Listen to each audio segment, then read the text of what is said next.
오늘 말씀의 제목은 약속의 말씀이란 제목 가지고 하나님의 말씀을 선포하도록 하겠습니다. 본문 말씀 로마서 9장 1절로 13절의 말씀이 우리에게 주는 여러 가지 말씀이 있지요. 본문이 기니까. 그런데 간단하게 두 가지 말씀을 여기서 요약해서 여러분과 오늘 나누려고 합니다. 첫 번째는 이스라엘 유대 백성들이 하나님께는 선민이요 특권을 가진 백성들이잖아요.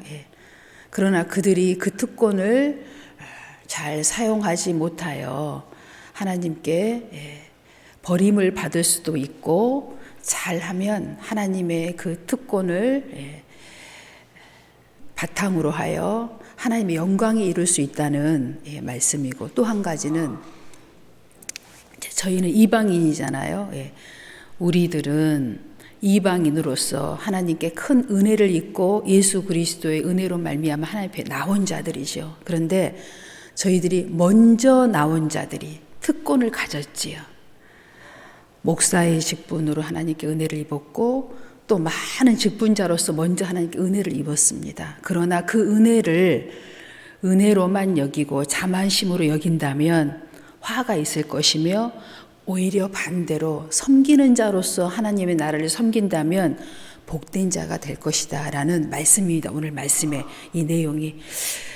성경을 많이 노마스를 묵상해 보신 분들은 9장이 어떤 말씀인지 알지만, 어쩌다 한번 보거나 또 오늘 처음으로 대하는 분들은 저게 무슨 말씀인지 알면서도 모르면서도 알 것 같고 할 수 있는 말씀이에요. 이 말씀이.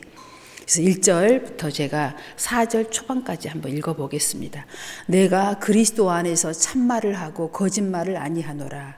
나에게 큰 근심이 있는 것과 마음에 그치지 않는 고통이 있는 것을 내 양심이 성령 안에서 나와 더불어 증언하노니. 사도 바울이 어떤 사람입니까? 유대인이잖아요. 베냐민의 지파잖아요. 자기가 그 족속으로서 너희와 함께하는 형제 자매로서 이 안타까운 마음을 지금 유대인들에게 전하고 있는 말이에요. 2절, 1절에 포함된 그게 무슨 얘기예요? 제가 읽을게. 2절. 나의 형제 곧 고르게 친척을 위하여 내 자신이 저주를 받아 그리스도께서 끊어질지라도 원하는 바로다. 정말 우리가 2절의 말씀이 가슴을 찢는 얘기죠. 내가 지옥에 갈지라도 내 종족들이, 유대의 민족들이 예수님과 연결되기를 원한다. 이 복음을 받아들이기를 원한다. 친정으로. 근데 이 말을 어떻게 감히 할 수 있는 얘기가 아니잖아요. 그 모세와도 같은 얘기잖아요. 내가 비록 버림받을지라도 너희만큼은 예수 그리스도 하나님의 사랑 안에 거하기를 원한다 라는 얘기인데, 정말 우리가 이런 말씀을 감히 할 수 있을까요? 두려워서 잘 못할 것 같아요. 그러고는 싶지만 내가는 끊어지고 내 형제 자매는 하나님 앞에 나도 인도받고 내 형제 자매도 인도받는 말씀은 할 수 있지만, 이 말씀을 할 수 있다는 게 이 사도 바울의 심정이, 그 자기 동족을 사랑하는 그 심정이 어떠한 것을 우리가 이 본문 말씀을 통해서 알 수가 있잖아요. 우리로 얘기하자면 나는 교회에 다니는데 내 자손들은, 내 배우자는, 내 골육 지친들은 지금 교회에 나오지 않는 그 상태를 가슴 아파서 지금 하나님 앞에 끊어지는 심정으로, 지금 심정이 끊어지는 심정으로 지금 이 글을 쓰고 있는 거지요.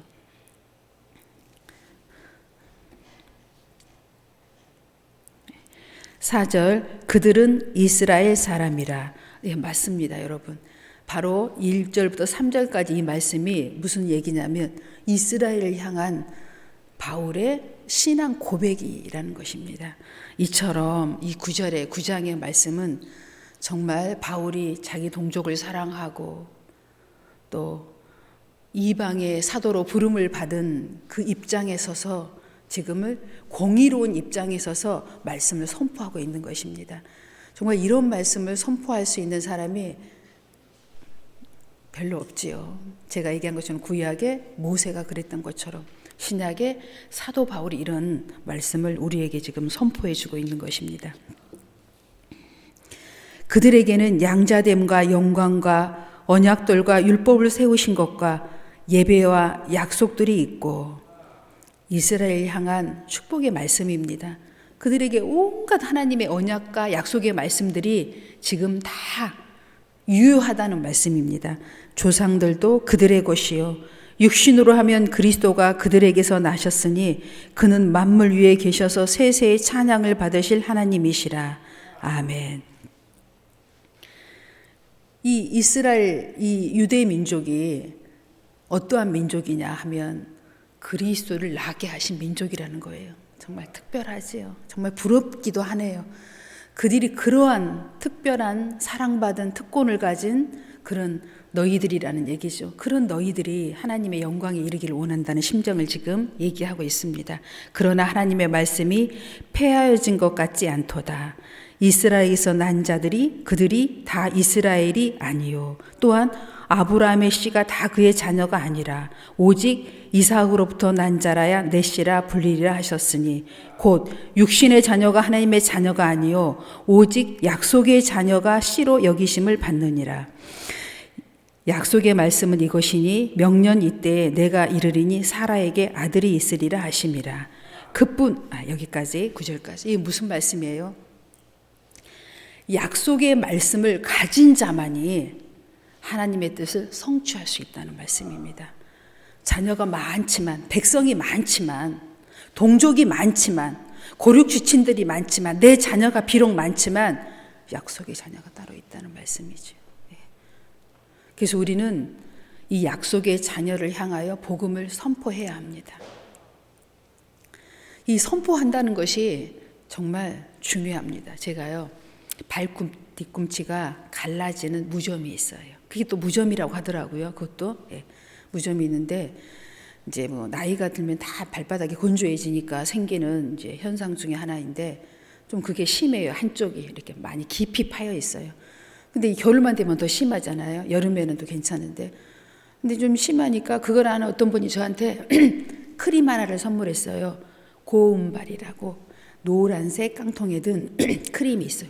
크림이 엄청 좋더라고요. 발라보니까. 그러면서 그분이 그 크림을 나한테 선물하면서 이야기를 하더라고요. 어떤 이야기를 했냐면 이거 꼭 바르셔야 합니다. 그런데요. 어떻게 바르셔야 되냐면요. 얼굴은 안 발라도 그분이 나한테 준 메시지예요. 발바닥은 꼭 발라야 합니다. 근데 그 말이 내 머리에 각인이 되더라고요.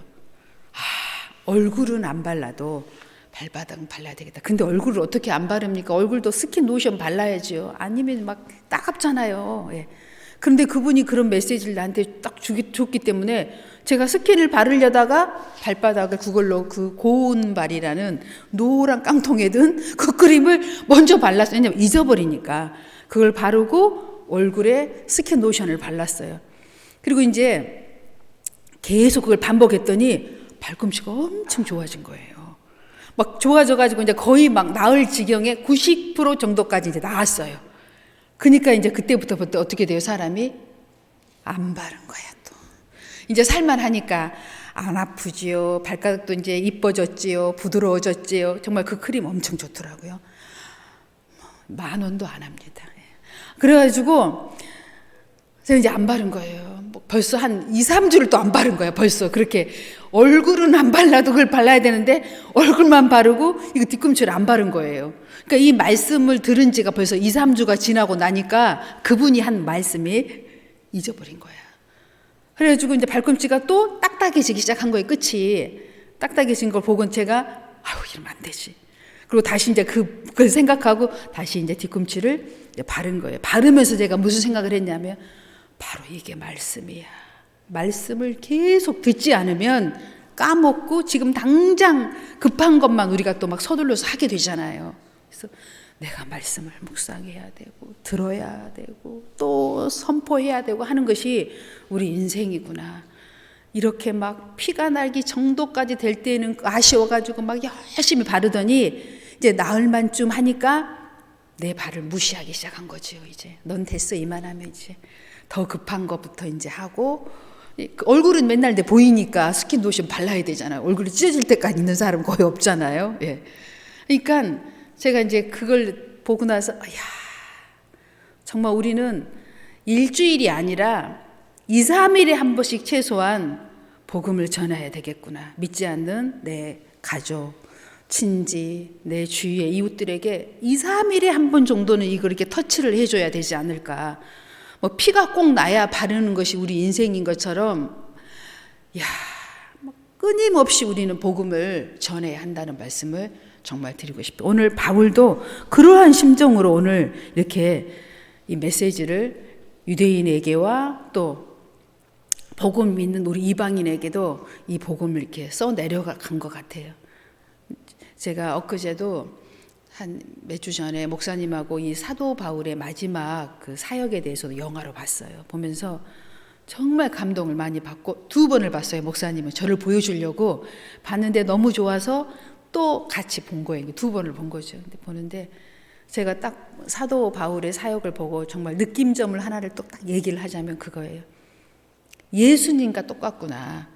예수님을 가장 많이 닮은 사역을 하시고 돌아가신 분이 바울이구나.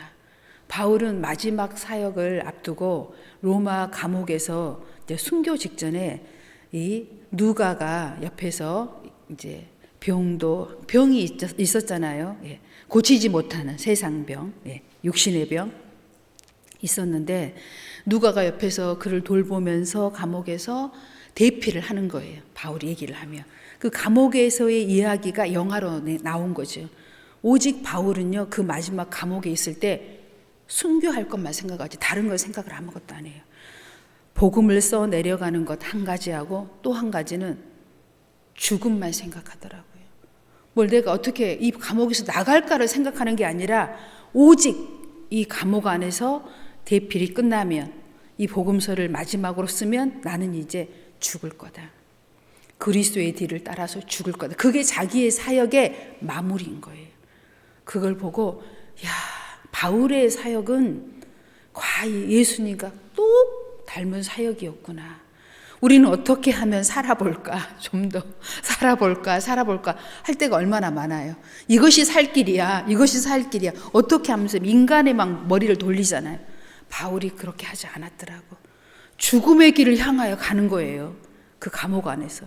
그걸 보고 그 죽음을 향하여 갈 때 그 심정은 어떤 심정이냐면 굳이 우리 오늘로 표현하자면 안식의 심정이에요. 평안한 마음. 그 안식을 가진 마음이죠.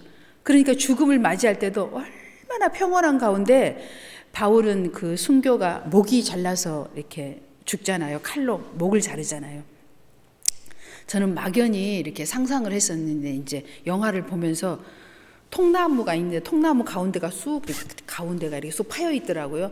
거기에 이렇게 목을 딱 얹으니까 장수가 와가지고 목을 이렇게 탁 쳐요. 그러니까 이제 그걸 그림으로 본 거잖아요. 이제 스크린 화면으로 보는데 그 평온한 정말 안식에 들어가는 그 모습을 그 평온한 모습을 보면서 저게 복음의 마무리구나. 그래서 굉장히 이제 그 은혜를 제가 한량없이 받았습니다. 예. 그런 바울이 그러한 심정으로 이렇게 로마서를 이렇게 다 순간순간 기록하고 대필하고 했던 것 같아요. 그리고 이제 그 로마에서 이 바울이 복음을 전하다가 이제 그 감옥에 있을 때에도 그 간수장이 소위 얘기하면 바울을 굉장히 대우를 합니다. 왜냐하면 대우를 받을 수밖에 없는 그런 거룩하고 구별된 모습을 바울이 가지고 있어요. 그래서 누가가 수시로 그 감옥에 들어가서 대필도 할 수 있었고 바울을 돌볼 수도 있었던 거죠. 굉장히 대우받으면서 감옥 생활을 합니다. 그게 바로 그 바울의 구별된 그 모습이 간수장으로 함부로 할 수 없는 어떤 그 위험과 권위가 있었던 거죠. 죄인으로 감옥에 갇혀 있었지만 정말 그런 모습을 보고 우리가 어디에 있느냐가 중요한 게 아니라 나의 모습이 정말 믿는 자로서 복음을 전하는 자로서 먼저 믿은 사람으로서 어떤 모습과 어떤 행동을 하느냐에 따라서 권위를 가질 수도 있고 권위가 떨어질 수도 있겠구나. 감옥에 있든지 세상에 있든지 예배당에 있든지 어디에 있든지 그게 중요한 게 아니라 우리의 현재의 모습이 중요한 것 같습니다.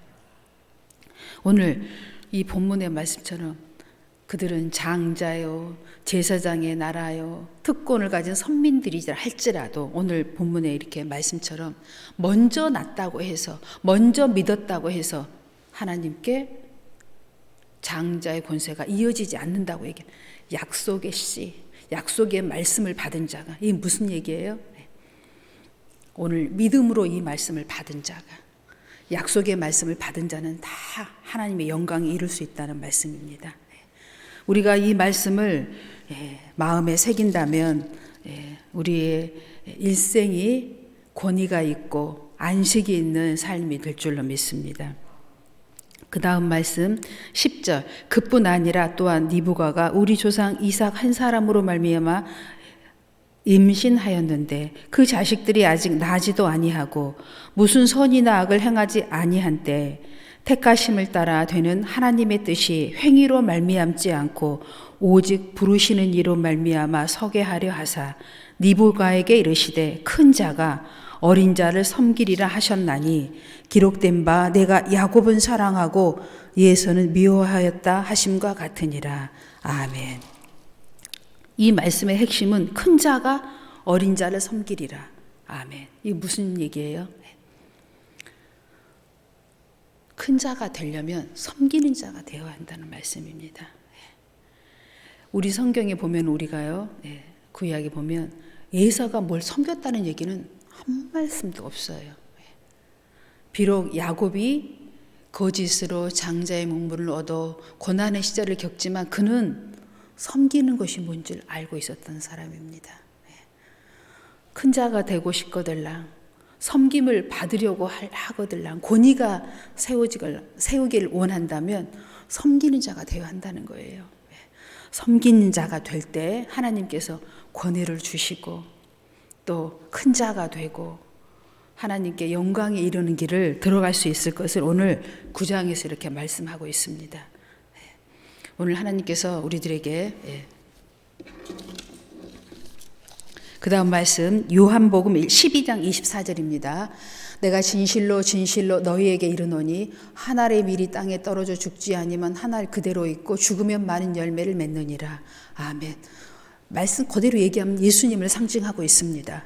예수님께서 죽으셔서 이 땅의 복음이 땅끝까지 이르게 됐지요. 구원받는 백성이 되었지요. 우리도 그렇게 해야 한다는 말씀입니다. 그렇게 할 때 우리가 어떻게 돼요? 섬길 때 하나님께 그 유대인의 주신 특권, 그 선민의 특권, 제사장의 특권, 장제의 특권이 우리에게도 그 영광에 이르는 특권이 될 수 있다고 지금 말씀하고 있죠.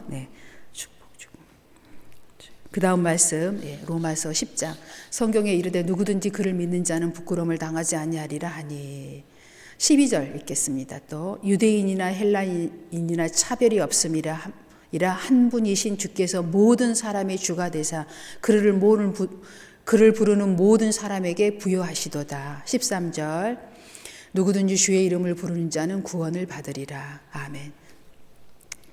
로마서 10장의 11절, 12절, 13절은 어떤 말씀이냐면 복음에 대한 메시지입니다. 그런 복음을 우리가 전해야만이 듣는 자들이 있고 구원을 받는 자들이 있는데 우리는 그 복음을 잘 전하지 못하는 그 이유가 우리 안에 다 있는데 그게 뭐냐면 거절당할까 봐, 부끄러움을 당할까 봐 우리가 선뜻 말을 못할 때가 참 많이 있어요. 그런데 우리가 꼭 알아야 할 게 뭐냐면 거절하는 것은 나를 거절하지 않습니다. 사실은 복음을 거절하는 거지요. 예수 그리스도를 거절하는 거지요. 근데 우리는 내가 거절받았다고 생각하지요. 내가 창피를 받았다고 생각하는 거죠. 그래서 복음을 잘 전하지 못해요. 그렇지요? 그런데 예수님도 거절당하셨습니다. 마가복음 1장, 우리 마가복음 1장 38절 보겠습니다. 이르시되 우리가 다른 가까운 마을들로 가자. 거기서도 전도하리니 내가 이를 위하여 안노라 하시고. 아멘. 예수님께서는 이 땅에 오신 목적이 뭐라고요? 복음을 전하려고 땅끝까지 복음이 전파되기 위해서 예수님이 이 땅에 오셨지만 이르시되 우리가 다른 가까운 마을로도 가자. 거기서 이게 무슨 말씀이냐면 여러분 예수님 복음을 이렇게 전하러 다니실 때요 계속 핍박을 받으셨어요. 그래서 이 동네에서 저 동네로 피하시고 옮겨 다니시고 계속 하신 거예요. 막 엄청 막 가는 곳마다 영접해가지고 막 복음을 나도 예수님 하면서 막 따라다닌 게 아니에요. 일부는 따라다녔지만 일부는 계속 반대쪽에서 예수님을 저항하고 저주하고 핍박하고 예수님이 그들을 피하여서 다른 마을로 다니시면서 계속 복음을 전하신 거죠. 그래서 우리는 나만 그렇게 핍박을 받고 부끄러움을 당하고 거절당한 것이 아니라 예수님께서도 그렇게 하셨기 때문에 담대하시기 바랍니다. 주님께서도 그렇게 하셨으니 우리 당연히 그렇게 받는 거 당연한 거예요. 나를 한 것이 아니라 예수님을 지금 핍박하고 있는 거예요. 그러니 핍박하면 안 되겠지요. 안 되겠지요. 그런데 우리도 과거에 그렇게 한 적이 있는지 모르겠어요. 믿기 전에 너나 잘 믿어요. 뭐 이런 마음 속으로 얘기했는지 모르겠어요. 요한복음 1장 11절 자기 땅에 오매 자기 백성이 영접하지 아니하였으니 거절당하셨지요. 고린도전서 1장 23절 우리는 십자가에 못 박힌 그리스도를 전하니 유대인에게는 꺼리끼는 것이요 이방인에게는 미련한 것이로되. 그렇지요. 유대인들은 예수님을 거절했죠. 이방인들은 어때요? 우리들은 예수 믿으면 미련한 사람들이 예수 믿지. 공부 열심히 해야 좋은 대학 가고 좋은 데 취직하고 장가도 잘 가고 뭐 잘 살지. 이게 기준이잖아요. 미련해 보이잖아요. 주일날 교회 오는 거, 기도하는 거, 하나님 나라를 섬기는 거 미련해 보이잖아요. 뭐 거기다 시간을 투자해. 나를 위해서 투자해야지. 이렇게 미련하게 다 보잖아요. 미련해. 바보들이야. 이렇게 얘기하잖아요. 그래서 말씀 그대로예요. 이방인에게는 미련한 곳이라대. 예수 믿는 거 미련하게 보여요. 그러나 체험해 본 사람, 순종해 본 사람은 알고 있습니다. 이것이 선을 우리에게 결과로 갖다 준다는 것을. 이건 체험해 보지 않으면 모르는 거예요. 너희들이 미련하다고 생각하는 그것이 얼마나 우리에게 유익한 것으로 돌아오는 것을 알게 되는 거지요.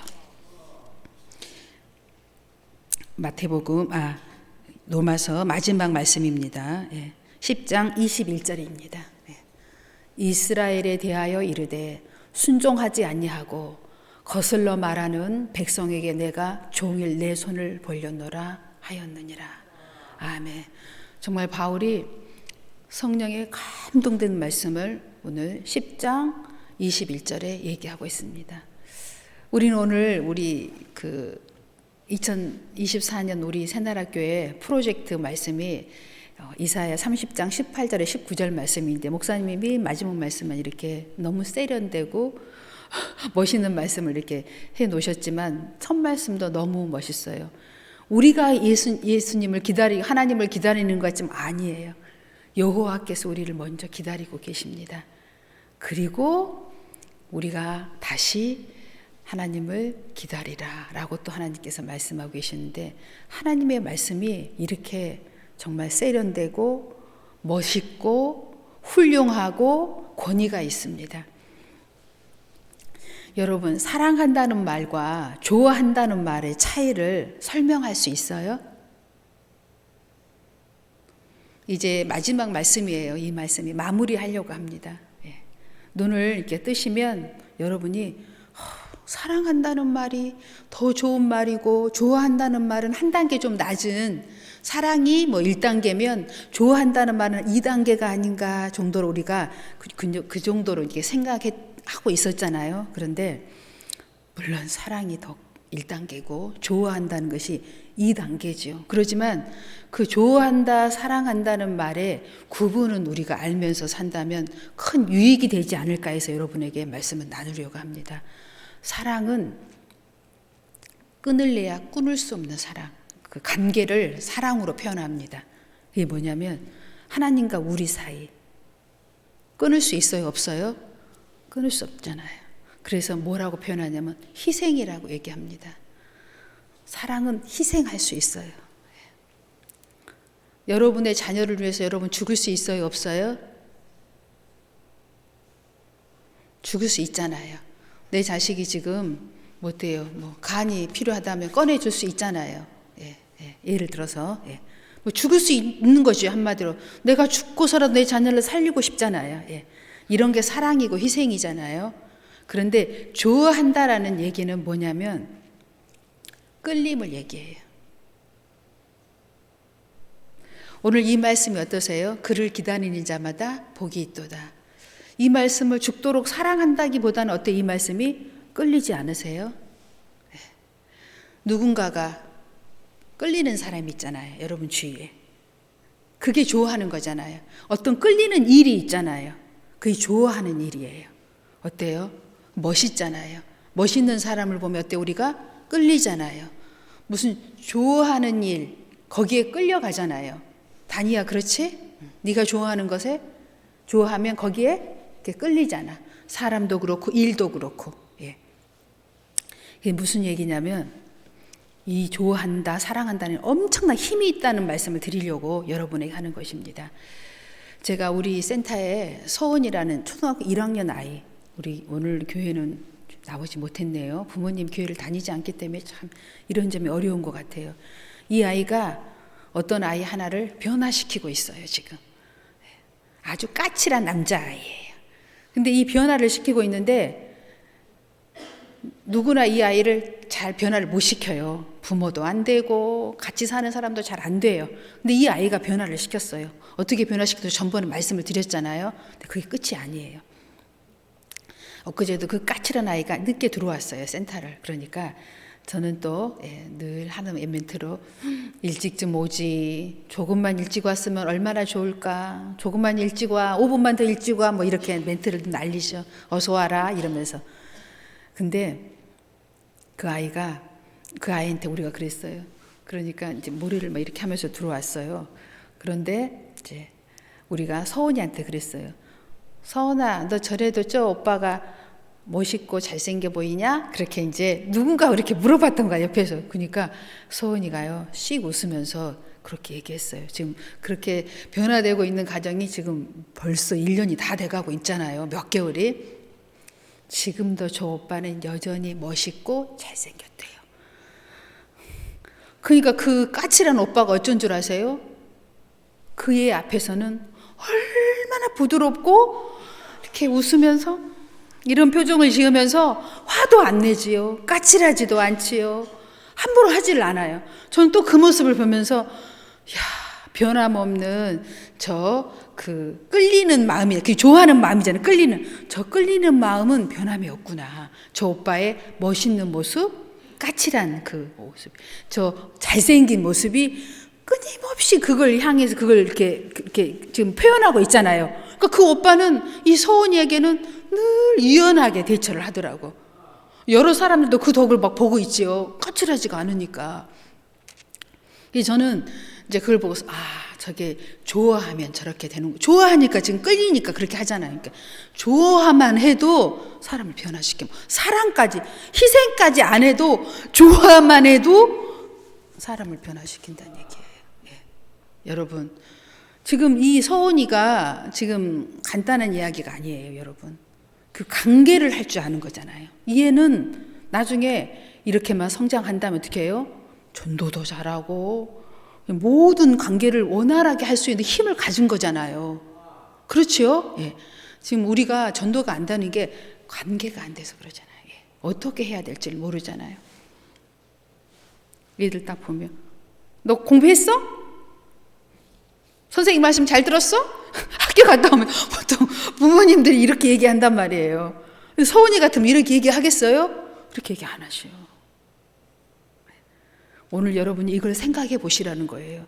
내가 전도하고 싶은 사람, 정말 권위를 갖고 살아가려면 내가 어떻게 이제 표현해야 할 것인지, 내 사랑하는 사람들에게, 나를 죽기까지 희생할 수 있는 그 사람들에게, 나를 죽고 내 자녀를 새 생명을 줄 수 있을 만큼 사랑하면서 내가 어떻게 해야 할 건지 한번 생각해 보자는 거예요.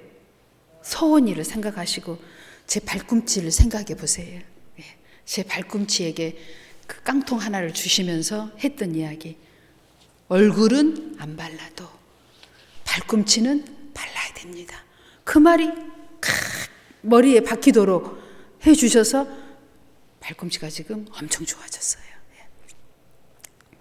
여러분, 이제 사도 바울이 어떠한 심정으로 이 복음을 선포했는지, 또 내가 어떠한 심정으로 내 이 동족들과 내 가족들과 내 사랑하는 이웃들을 어떻게 관리할 건지 오늘 생각을 해보시라는 거예요.